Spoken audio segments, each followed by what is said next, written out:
Hello, everyone, and welcome to this Tresle webinar. My name is Joel Keeler. I'm the CEO of Tresle, and I have a very exciting presentation for you all today. So before I get started and introduce today's guests, I want to briefly give a background and overview of what we're going to be covering today. So it's no secret that the process of selling a business is an emotional roller coaster. Ask anybody who's done it, regardless of the size, location, industry of the business. It's something that everybody has to face. So today we're going to be discussing the connection between psychology and business, how emotions influence our decisions and behavior under stress, as well as some evidence-based strategies for being a little bit more effective as business owners making said decisions. So with that, joining us today is Kate Conley.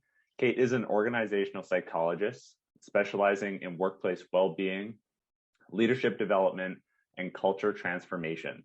With over 8 years of global consulting experience, she's partnered with organizations large and small across various sectors, both in the US and abroad in Australia, to deliver evidence-based solutions to her clients' greatest people challenges. Currently completing her Ph.D. from the University of Georgia, she's published and spoken on topics such as personality, employee resilience, and mindfulness-based training. Kate, thank you so much for joining me. Thanks so much for having me, Joel. I'm really excited about the conversation today. Great. So, obviously we covered a little bit in the bio, so maybe you could tell me a little bit about yourself, your background, and how you got interested in organizational psychology. Maybe also just kind of define that for the folks at home that maybe just don't know what that is. Yeah, absolutely. Well, Joel, you covered most of my professional background, so I thought I'd share a little bit of my personal history. I grew up in Wisconsin in a large family with 4 brothers, and I attended the University of Wisconsin-Madison for my bachelor's degree in psychology and business. After that, I was pretty desperate to escape the cold of the Midwest, and so I headed down south to Georgia for grad school. I ended up trading in the snow and cold for humidity, also a Southern gentleman, my now fiance, and coming soon, a few more letters after my name. My fiance at the time owned a healthy vending machine business, which he had to sell when my love adventure took us to Australia, which is where I worked with leaders across sectors to really better understand their own purpose and values, how that enabled them to lead through change and quite a bit of uncertainty through the pandemic, and also to help leaders cultivate cultures that drove their strategic mission. And now, after about 2.5 years in Australia, we've made our way back to the States where I live with my fiance and my cat. And we're kind of exploring the digital nomad life, exploring new cities, working remotely before we decide where we want to settle down. Now, I kind of go through my history with some of those major milestones because it involved a lot of monumental life decisions and big transitions, which is related to what we're talking about today. For some of these big decisions we make around selling a business. But they're also related to my chosen career path. A lot of the big decisions that I made were driven by my core values of wanting to live a fulfilling, exciting life, to make meaningful connections, and to experience growth by pushing myself out of my comfort zone to the other side of the planet in some cases. And how it relates to psychology, when people hear psychology, they often think, clinical therapy, maybe laying on a daybed and talking about what's going on, what's wrong. But psychology has a lot of different disciplines. And for a lot of time, especially after World War II, psychology has been focused on that problem aspect of who we are as human beings, studying and treating mental disorders and atypical conditions of being human. Even early IO psychologists were focused on fixing things like inefficiencies in workers. But then came Martin Seligman, and this is really what got me hooked. He termed the field of positive psychology in the 90s. And it was actually looking at the study of what makes life worth living, our innate positive traits and capabilities as human beings, and how we contribute to making the world around us a better place. So it's more focused on promoting well-being as a preventative approach to psychology. And so that is really what got me hooked. I wanted to know more about the best of our human experience, what makes us happy and fulfilled, resilient, more socially connected to the people around us, and making you feel like you have purpose and meaning in your life.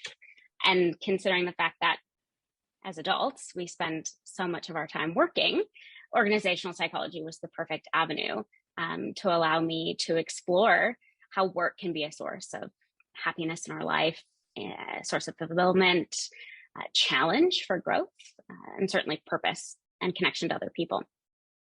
So organizational psychology, I might refer to it as IO psychology, is the study of humans in the workplace. So how we interact with each other to get work done, how we reach our full potential to achieve accomplishments, to add value in our work, but also the general day-to-day running of organizations. So how we select and employ people, how we measure performance, engagement, and how we help people through the employee life cycle as well. So it's a pretty broad field. But again, yeah, I like to take a bit of a positive organizational psychology approach to it. Amazing. Yeah. Thank you so much for and very interesting, path that took you other side of the world. That's very, very interesting. How kind of life ends up that way, isn't it? That's right. And thank you for kind of defining that. And that, I think, opens up a box for a whole bunch of discussion points and questions that I have. So we can get absolutely right into it. So sounds good. The famous line, it's not personal, it's business. However, I think we could all agree that this is rarely the case. The reality is there's major overlaps between a company's operations and, in the case of, potentially more so in the case of small to medium-sized business ownership, personal matters of the owners. So whether that means, friends and family working at the business, relationships with, vendors, suppliers, all kind of other stakeholders, potentially even as far as, say, like a last name on the name of the business and the brand. So like X construction or what have you. You get the point. So as a result, successful exit strategies start with an owner who has emotionally prepared themselves for what in many cases is a life-changing event. So let's maybe talk about and expand on that definition that you so graciously provided about the connection between psychology, business, and ownership. Yeah, absolutely. I can imagine the sellers and business owners listening today have plenty of their own stories about why you can't separate people from the bottom line of their business. And if you say something like, it's not personal, it's just business to IO psychologists like myself, you're probably going to expect a bit of a long-winded answer.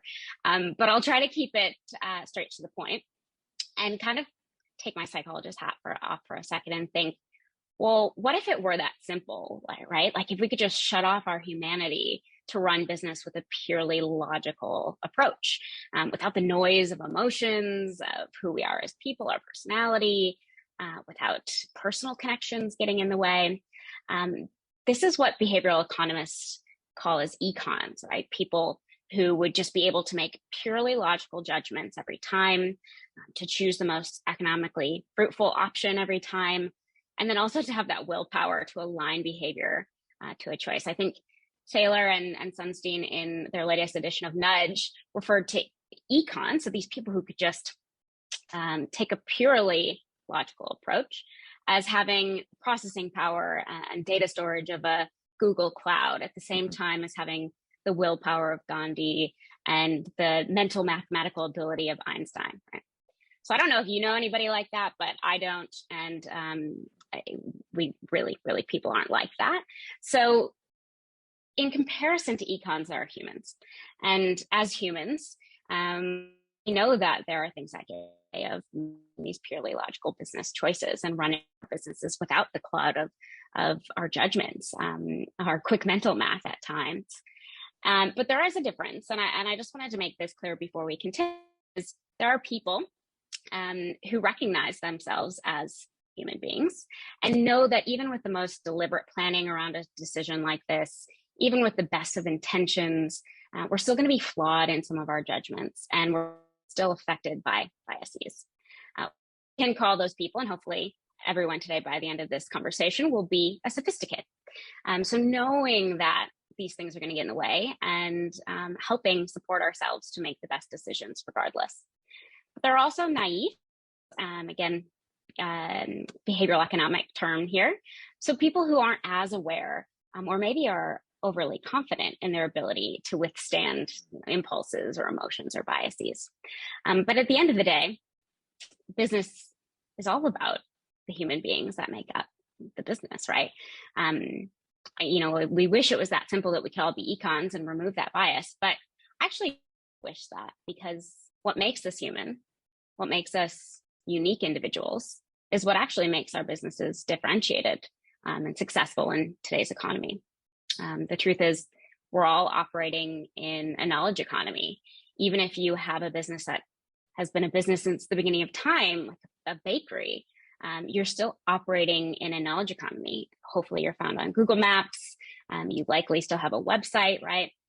And what makes us human, the uniqueness in our ability to solve complex problems, to create innovation, to feel motivated and passionate to create value in the world, that's what drives our businesses. So long story short, understanding the way that we think, feel, and behave is critical and crucial for business, especially when we're leading others and understanding how to encourage others to think, feel, and act in a way that's aligned towards a shared strategy or direction.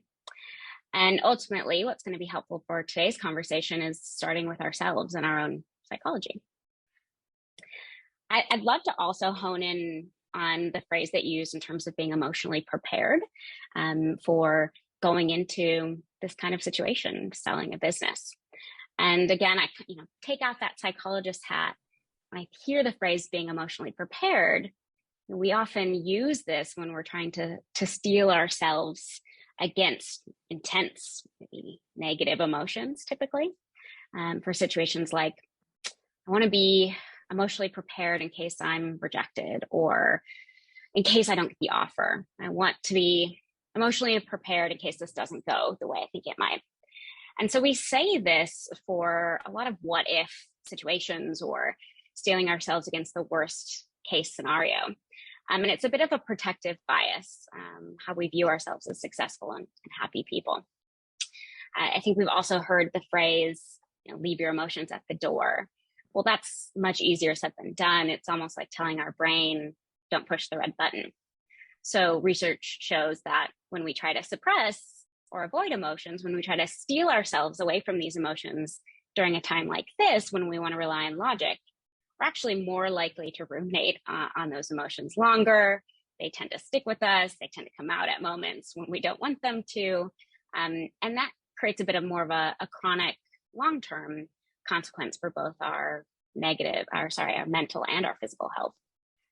So for this conversation, I like to think of that being emotionally prepared as we go into selling a business as really honing our emotional intelligence.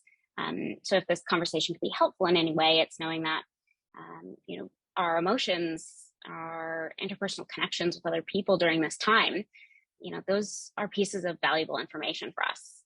Being able to pick up on how we're feeling and how other people are feeling are signals, again, data points for our decisions. And knowing how they may be influencing the way that we think and responding, making decisions is really helpful.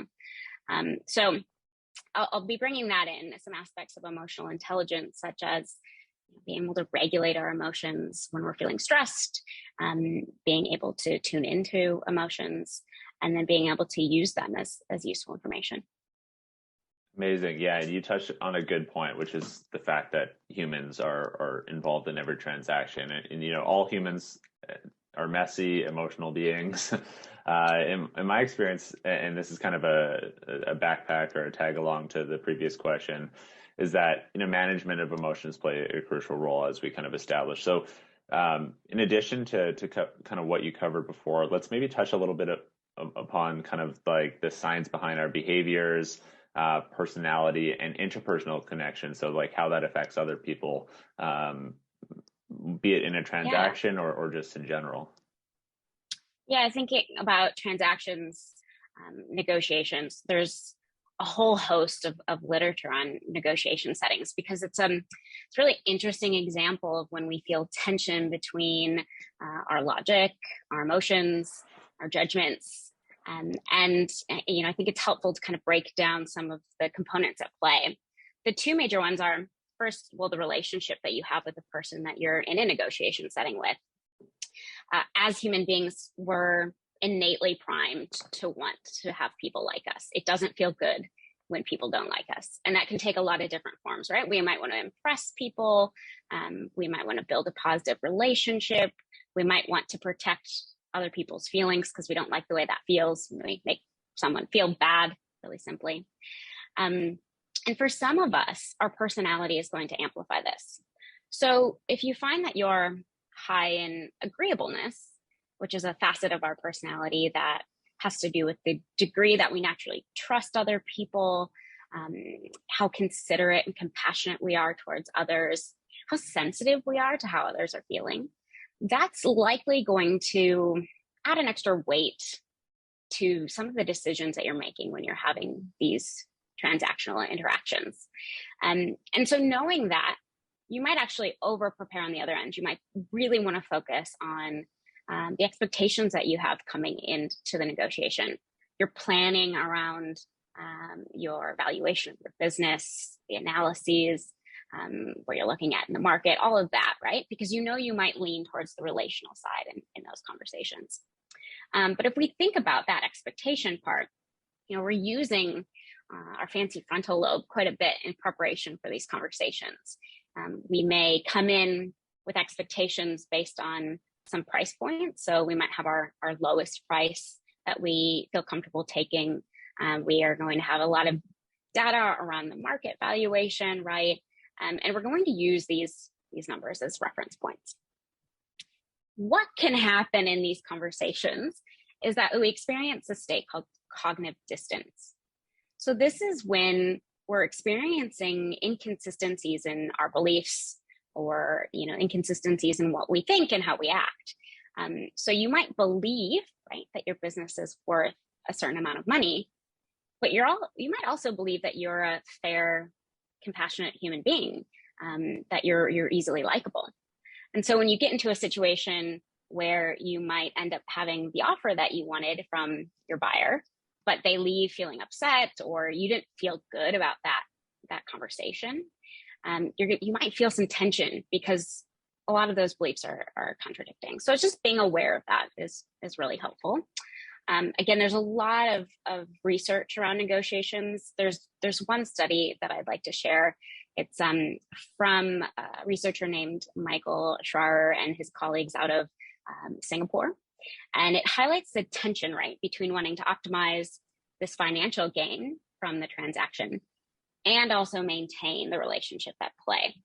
So they found that to find these win-win outcomes of those negotiations, it's best to actually take a conversational approach. So to be very transparent and open in questions like, how does this offer compare to your minimum price? Where does that sit with you? And taking a little bit more of a human to human way of speaking to each other. Yeah, you bring up thank you for covering that. You bring up a great point, which is biases, and we all have them. So maybe looking at, buying and selling companies, like when it comes to accepting the market price for a business, whether, early on in the valuation stage or potentially a little bit more formally, when buyers are actually approaching a seller, are there any ways or strategies that people can really recognize these and steer clear of biases? Yeah. Absolutely. The first thing I think is helpful to touch on are what biases are, and also to know that there's about 180 common biases that we face. Oh, wow. So you can, again, be the most perfect person, but we're all biased in some ways, and there's no way to be fully protected against these. And the reason is that biases are really our mental shortcuts for our brain. We live in a world full of stimuli. We've got a lot going on. There's a lot of information around us, but we also have to kind of operate at pace, right? We've got demands pulling us in a lot of different directions. And we don't have a lot of time to fully process everything when we're having a conversation with someone else either. So we use mental processes, which take the form of cognitive biases that give us shortcuts to get to judgments and then decisions. There are about 3 biases, though, that I did want to share just to be aware of. Again, you don't have to know all 180, but there's some common ones that may come into play when you're thinking about offers or when you're evaluating what's going on in these transactions. The first one is confirmation bias. And this is when we really pay attention and weight more heavily information that confirms what we already believe. Again, as an owner of a business, you're naturally going to believe your business is worth a certain amount of money, and it's likely to be worth maybe more than the market value because we naturally have a loss aversion when things are given to us. And so we want to believe a certain amount, right? We might have an anchoring bias at the same time. So maybe a fixed amount that we kind of get anchored on. And so when we are in, I guess, receiving more information, we tend to kind of ignore things that don't support our original beliefs. This is an ostrich effect, right? We kind of put our heads in the sand and think, oh, yeah, I get it. Like getting more information about how the market is changing. But I know that my business is worth this amount. It doesn't change, right? The assets that I have. But then we really overly weight information that might support our beliefs even more. So I think the first thing there is really paying attention to information that you're getting stuck on, especially when you're talking about what your business is worth to other people. Are you repeating kind of the same facts and figures? And then asking yourself, well, what else am I kind of leaving off? What am I not paying as much attention to? And I mentioned anchoring bias with there. That's another one. We can get stuck on the first piece of data we see. So that first time you sit down, you kind of do your research to see what your business might be worth, or evaluating everything you've got, your people assets, all of that. And you get to a first price, or you see that market median and you're like, that's it. You can get stuck on that, and that can really be an anchor in a good way, but also in a bad way when you're evaluating offers. You might compare all following offers to that anchor. The last one is actually really interesting that I wanted to share, and it's called the binary fallacy. This is when we can fall prey to really believing that something's binary. We do this just with judgments. We think something is either good or bad, black or white, right? But when we're under stress and pressure, we can also do this to ourselves with our options. We might feel stressed and pressured to accept an offer or decline an offer. And we feel those are our only 2 options. I can accept it or decline it. Maybe you have a third, right? Like I can counter. But in actuality, there's a whole lot of options at play here. It could be to wait. It could be to counter in a more complex way.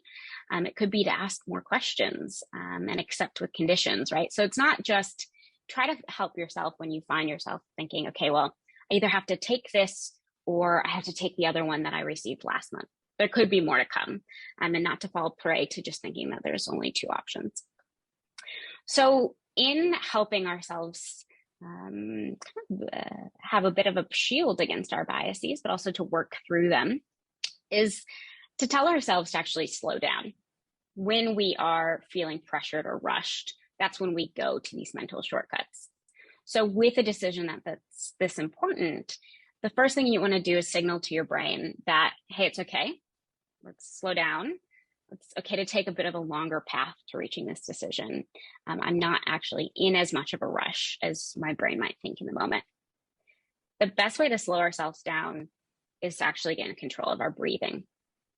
So it's a bit of a remote control for the brain, and it helps you switch off of your sympathetic nervous system, where you're in a bit of a fight or flight mode, to your sympathetic nervous system, where you can actually relax and you can access more of your mental resources to make the best decision. So slowing down and then labeling. A lot of times when we're being pushed towards making a decision based on a bias, we might be feeling discomfort, right? Maybe that cognitive dissonance from earlier. Well, the biggest thing here is to label emotions, and I'll go into it more later, but really asking yourself again, what am I feeling? Why am I so excited about maybe this one piece of data? What information might I be avoiding because it makes me uncomfortable? And then going through a bit of reflection. So if you're about to accept the first offer you get, why is that? Are you afraid to accept an offer? Are you fearful you won't get a better offer? So really reflecting on why, being really curious with yourself, why you might be leaning one way or another. Oftentimes our mental shortcuts come from past experiences. Actually, that's what it is. We're training our brain. So maybe being reflectful on your past. Are you bringing in something that happened from a previous transaction? Is that influencing how you're feeling in the current one? To counter that, you really just have to look at, the opposites, the contrarian perspectives, and really seeking counsel and support from other people, whether that's support from Tresle or other multiple perspectives, making sure that you're not isolated in that decision and not being afraid to talk to people who might be your devil's advocate. The biggest thing then with biases is being mindful. So Annie Duke's book, Thinking in Bets, she studies how we make decisions. Yeah. And she really, this big thing that stuck with me when I read it was not to judge your past decisions on the bad outcomes that were actually based on bad luck. They might actually be fantastic decisions that you made.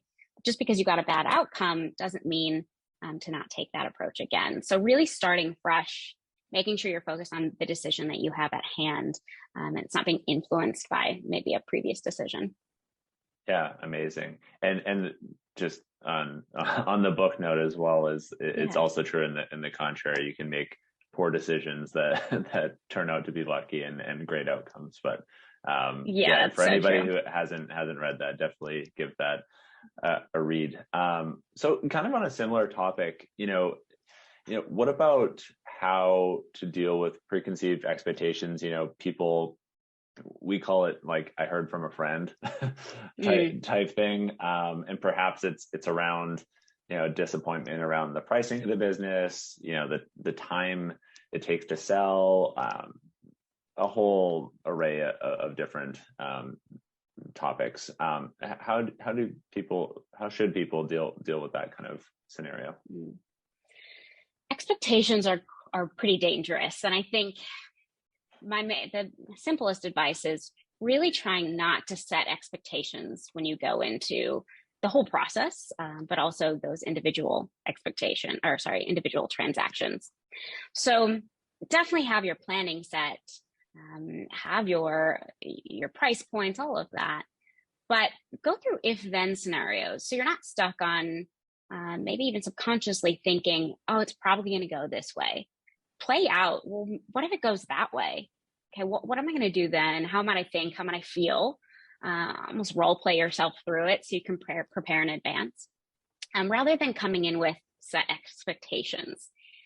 I think the trick here is we might not realize we have an expectation going into something. So really taking the time to think and reflect on, okay, am I leaning on some pieces of data, what I heard from a friend, or the latest thing, recency bias, the latest thing that I read about somebody else who sold a business, right? And so just be curious and aware of that. And I think if you're going to have expectations, try not to have them of other people. I heard a quote, expectations become premeditated resentments. So you're likely, if you have an expectation for someone else, how your stakeholders might, show up to the table, you're likely going to be disappointed, and you might have then a kind of a preset negative bias towards them. You might not like them, right?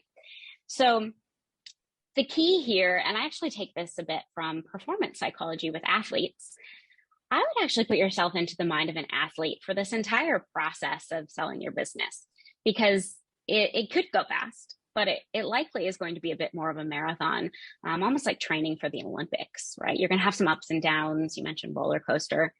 So to kind of bounce back from those disappointments around expectations, or to even just keep up your stamina throughout the process of ups and downs and getting to that final selling point, is to really do some training, just like athletes do. And one thing that athletes are finding useful right now is actually mindfulness-based training.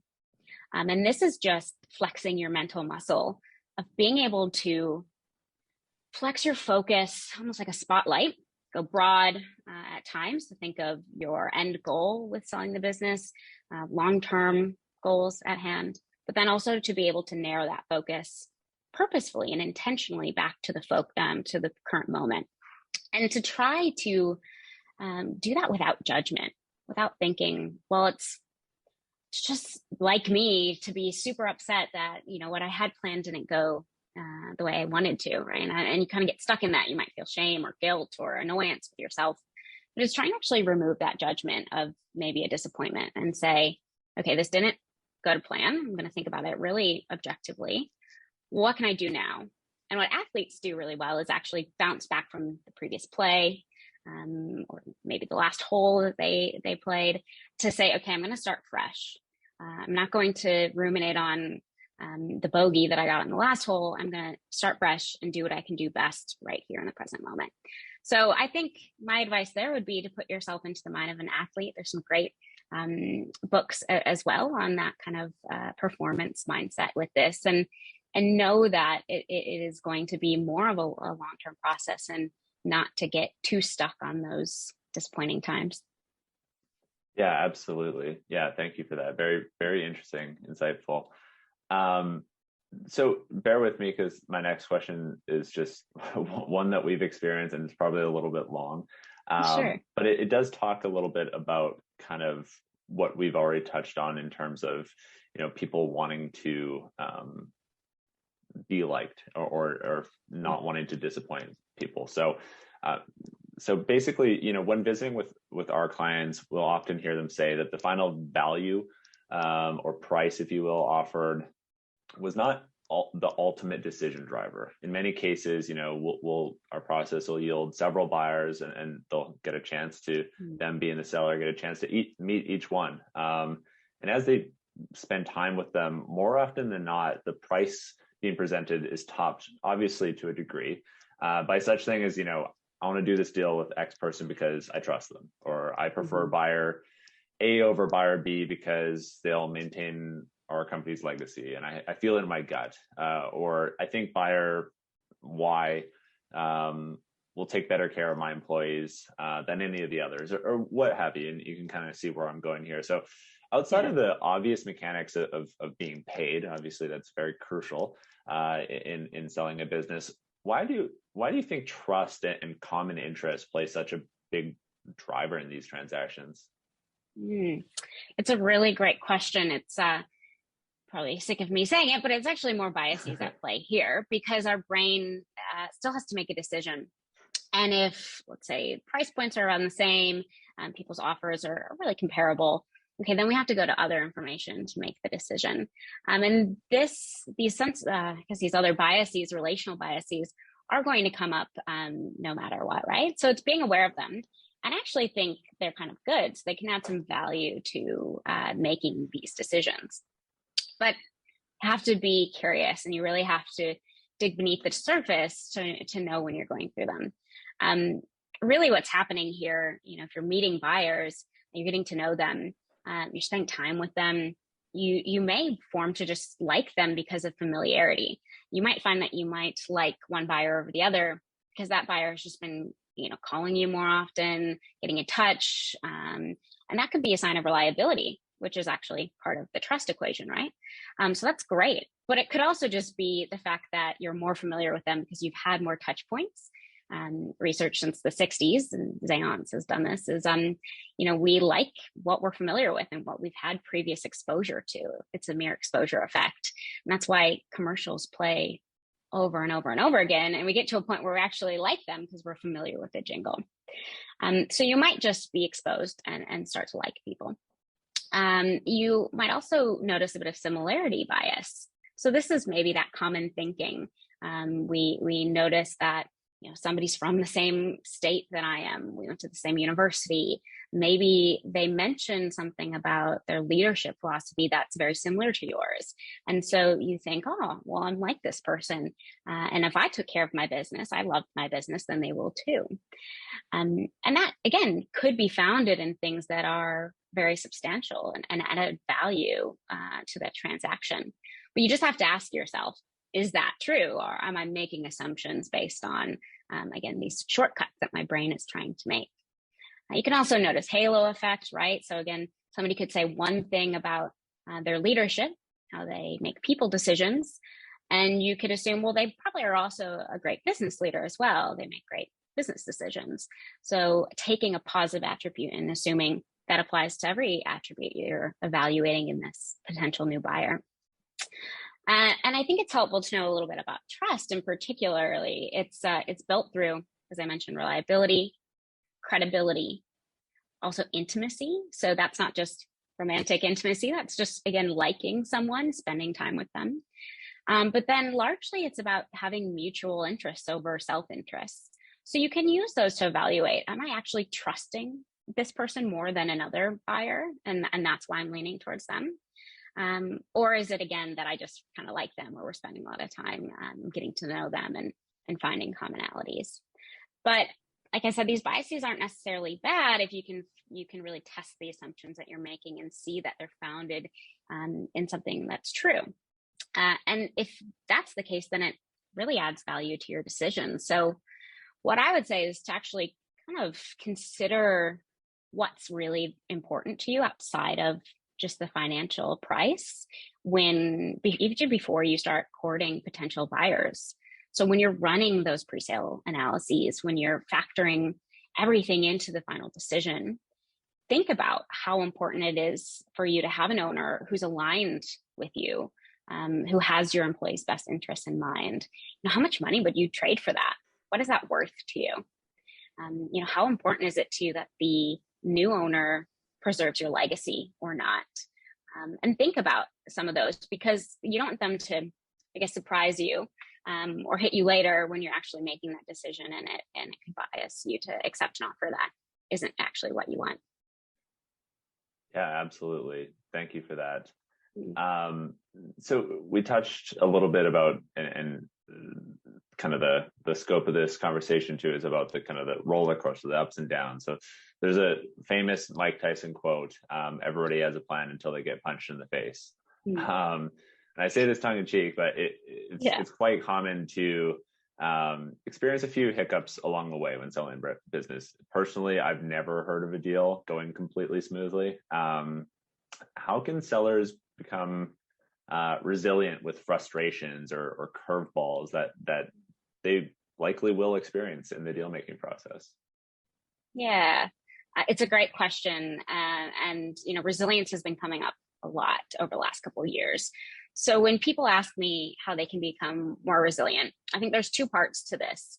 It's really helping that person bounce back and be able to react in a more positive way when you're in the moment, when you're actually experiencing that curveball, when you're riding the waves of things going up and down, right?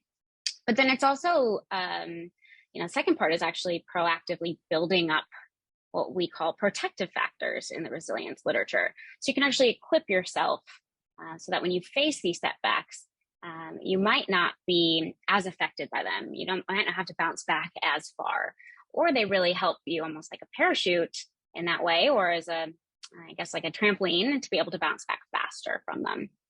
So the first part, when you're actually in the moment, when you're just being shocked by a disappointment, or you're facing a setback, the first thing here is around that emotional regulation techniques.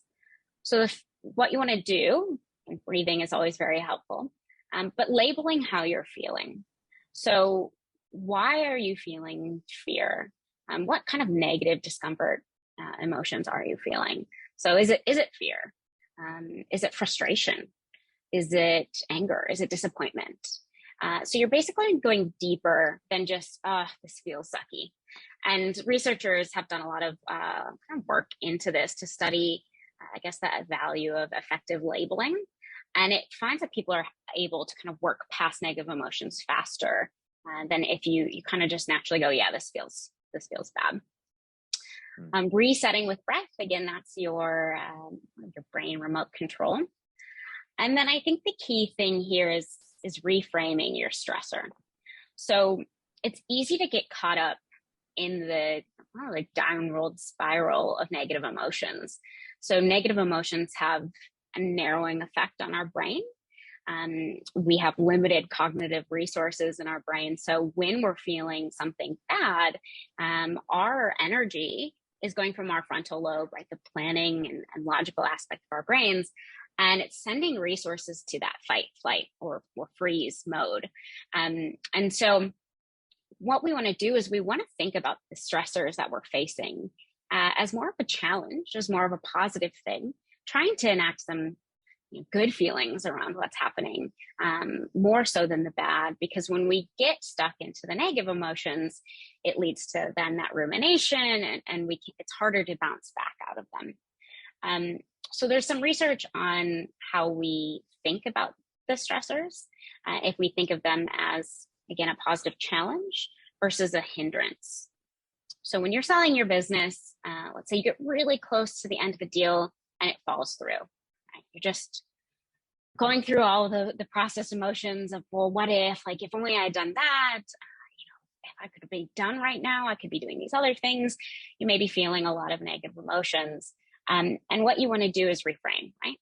So reframe to see, well, I learned something from that process. And also this is just inviting a new challenge, right? I get to start fresh with an next potential buyer. And when we see stressors as more of a challenge versus what's called a hindrance, then we're more likely to be resilient. We're more likely to continue to be engaged in the process rather than checking out or saying, I'm done, can't do this anymore. And then I guess, in that moment, if you can label your emotions, you can kind of breathe through it, unlock that stress, fight, flight, or freeze mode, and then reframe into the positive. That can help you kind of build up, again, that mental muscle. Going through that process of emotion regulation allows you to be able to do it better in the long term. And so that gives you a protective factor. So when you experience a setback like that in the future, you're more confident in your sense of control and your sense of efficacy to be able to handle it. So other protective factors that help us to be more resilient, the big one is social support. Whether you're facing anything in life, social support is going to be the best protective factor. So during this time, I would start today, next 5 minutes, text people in your network. Just start making those touch points with, close ties, but also the loose ties. Really nourish those connections. Be a source of support for them so that you have that reciprocity, and you can really tap into your social support when you need to process everything during this time. Also, meaning making, which is a term based off of Viktor Frankl's work on a man's search for meaning. So this is really taking time to reflect on this period of change in your life. What is the meaning that you apply to it? What does that mean for your life, for your professional career? What is this challenge providing for you in your life? We already touched on mindfulness as a protective factor. And then the other one, last one I'll mention is positive emotion. So again, reframing to the positive. Bringing humor is my favorite way of really being able to bounce back from some of these setbacks. So just making light of it. Maybe you just actually imagine being punched in the face. I don't know, that could work. So humor, getting out in nature and experiencing awe, that feeling of really being in awe of what you're doing right now even is really impressive. And then also expressing gratitude. So I would think about how you react in the moment and maybe your habits, your mental habits, and how you react, but then take some time to really nourish the protective factors that you have as well, so that you're more prepared and equipped when you experience setbacks to come. Awesome. Thank you. So at some point, switching gears here a little bit, your employees, the employees of the company will catch wind of a transaction, and most employees naturally distrust and frankly fear a transaction. The whole notion of nothing will change after the sale It's never true. Of course, things are going to change. It's a new leadership, Right. a new face, everything. That doesn't necessarily mean bad, but it will change. So, what can owners do? And I mean owners as in sellers, exiting owners, do to instill faith in the new leadership taking over? Yeah. Change, such a good topic, and a big one. But you'll find that some people really love change. These are really such few. You'll hear that they typically describe the change as a challenge, as I mentioned earlier, rather than a hindrance. But this is not the norm. You're going to find a lot of people have that status quo bias. They really like to keep things the way that they are currently. And we really do tend to shift into a bit of a loss aversion mindset when we're experiencing change. So one of the things that we lose when change is coming is a sense of certainty. And employees, when they hear the news of a change in leadership or ownership, are likely going to face a lot of uncertainty, and they can get really stuck in that. And for us as humans, when we don't know, there's like holes in our story, we don't know what's coming next, we tend to fill in those holes with what ifs again. This could happen, right? The new leader could, come in and automate all of our jobs. The new leader could do this or that. And so they'll tend to fill in the gaps with uncertainty. The best thing that exiting owners can do is actually fill in as many of those gaps as possible. So fill in the uncertainty by communicating, providing as much clarity as you can, and focusing on what you do know. So what is known in what's coming, less than focusing on that uncertainty or the unknown factors at play still. Focusing on the things that you know that are coming up. The one thing that you can communicate is really sharing your decision factor at play, the rationale that you put into making the decision, some of the things that you considered when you were communicating with the next owner.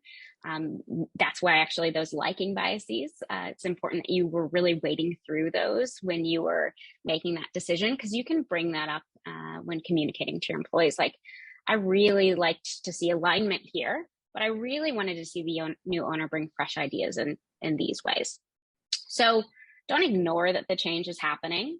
Almost bring a bit of bounded optimism. So bringing a sense of hope and excitement around the change, but not ignoring the fact that there will be change, not trying to be overly confident or give too many assurances when you don't know that they might be the case, because people can see through that. Totally. Yeah, I think, other than communicating, it's really understanding that your employees are going to go through a bit of a process with just processing the change. So a helpful framework that I can share that is useful to kind of think about is the Kubler-Ross's change curve. I'm not sure if you've seen that. I haven't, no. So it kind of works through the emotions that we've talked about with change. And it starts with shock and denial. This is where people are uncertain and they're very surprised by the decision, if they are surprised. And the key there is, again, to communicate. But then people might go through a little bit of a dip and feel frustration, right? The negative emotions might come out. They're frustrated because they have that loss of certainty. They might be angry that they didn't know about the decision earlier. And they might feel other, stress emotions around what might happen. So with that, it's really important to listen to concerns. So creating an avenue for people to express confidentially what they're feeling and what they're thinking about the change. You may actually create some transparency if people are saying, well, I'm going to go update my resume. I might need to change jobs. Like, I want to be prepared, right? And you might be able to ease those concerns. Eventually, people, though, will move into more exploration and acceptance. So they might start playing around with the possibilities that the change might bring. They might explore, right? Like, well, this might give me a chance to bring up this new idea that I have for the business, right? New resources could be coming into the business that we didn't have before. So I might explore with that. And the role there for the exiting owner is just to celebrate that, to help them see the possibilities, to kind of bounce ideas off. And then you'll get people to the goal of commitment, right? You really want people to be committed to the change and committed to continuing to make the business a great place to work. And that's where you really want to celebrate, really accentuating the excitement around the change that's coming, and giving some positive reinforcement for people to have worked through this news of the change.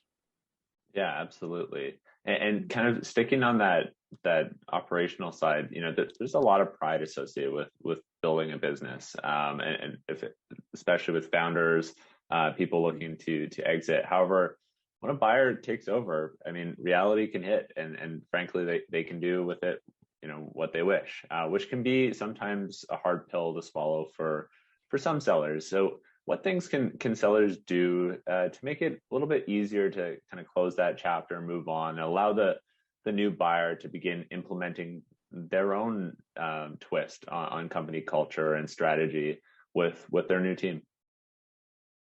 Yeah, it's a great question, and it's one that there's going to be a level of individual preference here, and again, taking that time to really decide as an exiting owner how much you want to be involved past that end date, right? Or how much involvement you want from the new owner before you formally exit. So the key here is to really set clear boundaries around that involvement, the level of involvement that the new owner wants you to have, and again, finding some agreement there, and to really draw the line with those specifics, put it in the contract, but also set an end date to it as well. So maybe, for example, it's spending 3 months after the sale to help the new owner transition in. And this will give a sense of closure for the exiting seller or exiting owner around really detaching from the business. You almost have a period of time where you can begin to transition out, begin to develop your new habits around what you're doing next. But then also have that end date to be formal closure of I'm not going to let this continue to carry on. I'm going to actually move on from the business. And for detaching there, the best thing to do is to really look forward and to come back to the reasons why you were selling the business in the first place. Mindfulness also helps with that, again, that mental muscle. And as I mentioned, probably the best thing to do is legalize it all in the contract, have it all written down. I think, that level of involvement, what the new owner expects and would appreciate from you, all written down is going to be helpful to make that less messy and more likely for you to actually transition out. With that transition, a few things that I would recommend that exiting owners share with the new owner is a bit of history around some major events with the company, right? Some wins that you've had, some learnings that you've gained from maybe trying or experimenting with something that didn't end up working. Well, why was that? Changes that the business has gone through. So the new buyer can learn from the past. The worst thing is the new buyer coming in and trying something that the organization just tried a couple of years ago, and everyone in the business is just like, I'm not going to do this again, right? So having an awareness of the business history is important. And then also providing advice, but also finding the balance between providing advice to the new owner, but allowing the new owner to evaluate the business and the people on your team without clouded bias. So I would recommend, sharing what you know about what works best in the business, where you are very honest about what doesn't work, but try not to share your personal take on individuals, right? Because we don't want a new owner to come in and go, oh, I've heard about so-and-so, they may be somebody that could go, right? So don't share that with those personal evaluations. The thing that a new owner can do and an exiting owner can help with is understanding culture. So the aspects of culture that you'll notice that you can actually pick up on are not artifacts. So owners can actually be an idol or an artifact to a culture in a business. So if you have your photo up somewhere, again, if you have that last name on the business, as you mentioned, Joel, like that is an artifact for the culture. And how are you going to make that transition from that? The language that's spoken, almost the catchphrases that your employees use, habits from behaviors, even the company values. Some of those are key cultural factors that can really cause a lot of disruption if they aren't considered when a new owner comes in. You know, are they changing the values? What's going to stay the same? That kind of thing. Yeah, totally. And yeah, those are all valuable points. And I think that the transition is such a, you know, when people get caught up in the deal making and it finally happens, and then there's still work to be done, and potentially even the most important in the buyer's eyes, probably the most important part of the transition. So those are all very, very helpful tips. So I think that this last question, I think, is a great place to end it on. So as we discussed earlier, many sellers have a deeply ingrained relationship with their work. They've spent years architecting their lives around the business, and suddenly it's gone. You wake up one day and, you know, somebody else has the keys. You're probably going to go through some sort of identity crisis in ways, or that's a common outcome. How can sellers be prepared for this feeling that something's missing, something that they've been doing potentially for decades, generations even, and perhaps kind of a sense of community is gone? How can people prepare for that? Yeah, I think identity crisis sounds, you know, it sounds scary to some. And so you can kind of break it down. I think the one reassurance is that, well, your identity is your own. You can control your sense of identity. But we'll break that down. I think the other important thing to consider is just having patience for yourself and recognizing that it's not going to be fully comfortable for a period of time when, like you said, you no longer have those keys. So being patient and kind of gentle with yourself. So how you would treat a friend who was going through this transition, if you know anyone who's retired, you know, it's a big transition. But I think coming back to that identity piece is important, and that can take some time to get used to your evolving identity. So there's a difference between our self-identity, how we perceive ourselves, our sense of self. That's how we view ourselves. It's maybe the way that we think about our personality, who we are, what we care most about. And that can change over time, but we really get to manifest that, right? We think about ourselves. We do have a social identity, though, and that's how we present ourselves to others. It's how we want other people to perceive us. And it's just as heavily laden with our professional self, actually. It's our social identity is formed based on our group memberships. So it's really how we introduce ourselves. And it's not just at networking events, but you might be going to a social gathering, a barbecue, someone, you know, is meeting you for the first time. A typical question is, well, what do you do? So that social identity, again, based on group memberships, is something that can change. And it will be a bit of a loss to not have this, well, I own or I founded this company, right? But what you can do is, again, make that break clean and mark the event of that transition in a way that's exciting. So I would recommend actually planning some sort of celebration around, you know, I handed the keys over yesterday. I stopped advising the new owner as of this weekend, right? And create a peak moment around it. So you can reflect back on that transition as something that was exciting rather than, you know, a sense of loss. Don't have a funeral for yourself over that loss of the aspect of your social identity. And then again, practice a bit of reflection around your own purpose and your own narrative. So a narrative that you have for your purpose and your life is a longer story. It's actually made up of smaller stories. And just because you're losing that sense of who you are for that certain period or chapter of your life does not mean that it changes your entire narrative, right? So take some time to actually consider what that period of time was when you owned the business, what that meant for your larger purpose. Consider how it plays into your story of what really matters to you. And one way to do this is really to get clear on what your purpose is, because not, you know, when you move on from owning your business, you still can live and work and make contributions to that purpose, even if you're actually heading into retirement.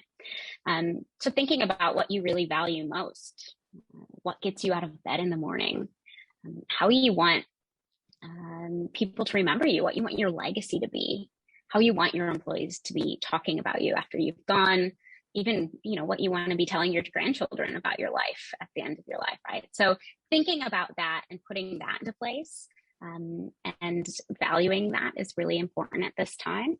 And coming back to that instead of thinking about maybe that one particular story in your life. And then start to really emphasize your other social identities. So your role maybe as a parent, or as a community member in your other group memberships.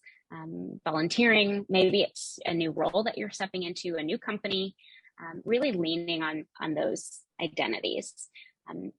That sense of kind of larger identity and purpose is just going to be an anchor for resilience. So you just have to be patient to work with that loss of the social identity, but anchoring to your purpose will help you be able to kind of bounce back from that faster.